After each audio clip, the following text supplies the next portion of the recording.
Salut à tous, on se retrouve aujourd'hui pour un autre Stardox qui portera sur les rangs dans l'armée impériale et les différents officiers impériaux.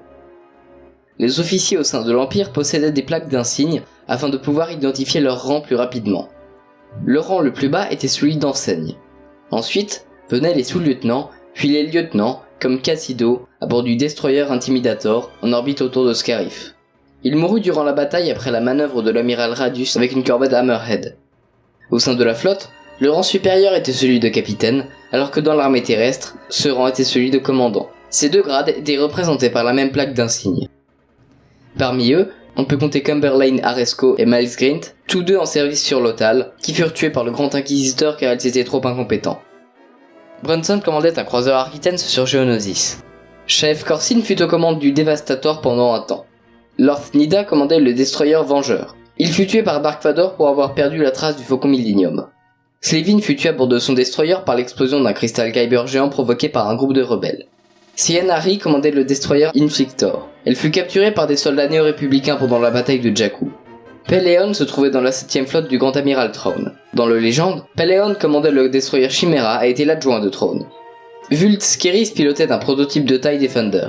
Il mourut sur Lothal après avoir percuté un croiseur Arquitens en tentant de poursuivre la rebelle Hera Syndulla. Iden Versio était le commandant de l'escouade Inferno. Elle finit par rejoindre la Rébellion puis la Nouvelle République, avant d'être tuée par un membre de cette même escouade Inferno. Le rang supérieur dans la marine était celui de Major, dans l'armée c'était celui de Commodore, et dans le bureau de sécurité impériale, ce rang était celui de colonel.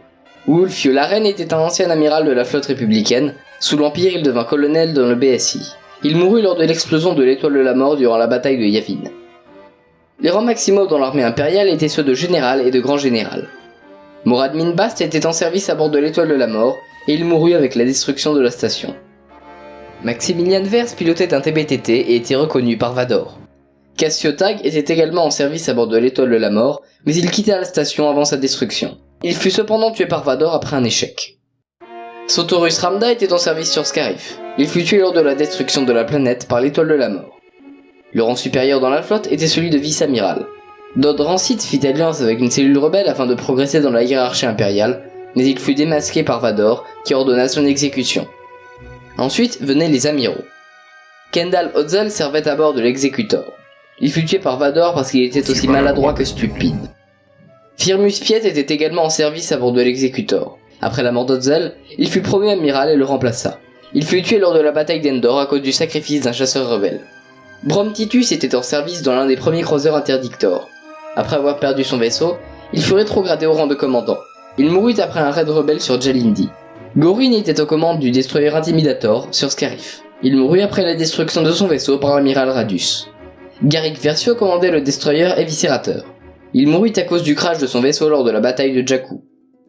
Cassius Constantine était en service sur Lothal et obéissait au Grand Amiral Thrawn. Il mourut sur Atollon après avoir désobéi à un ordre direct, ce qui lui coûta la vie et la destruction de son croiseur interdictor, et compromit ainsi la victoire de l'Empire.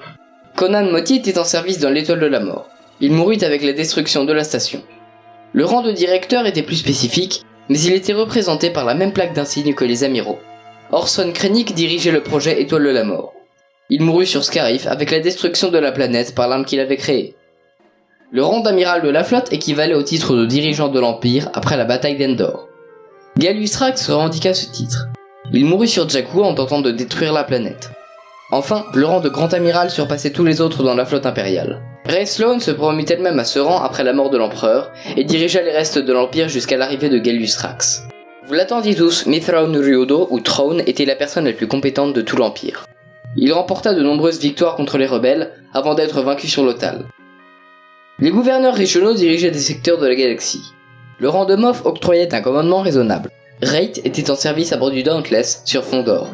Il permit l'exécution de l'opération Cendre en supervisant la protection des satellites Cendre.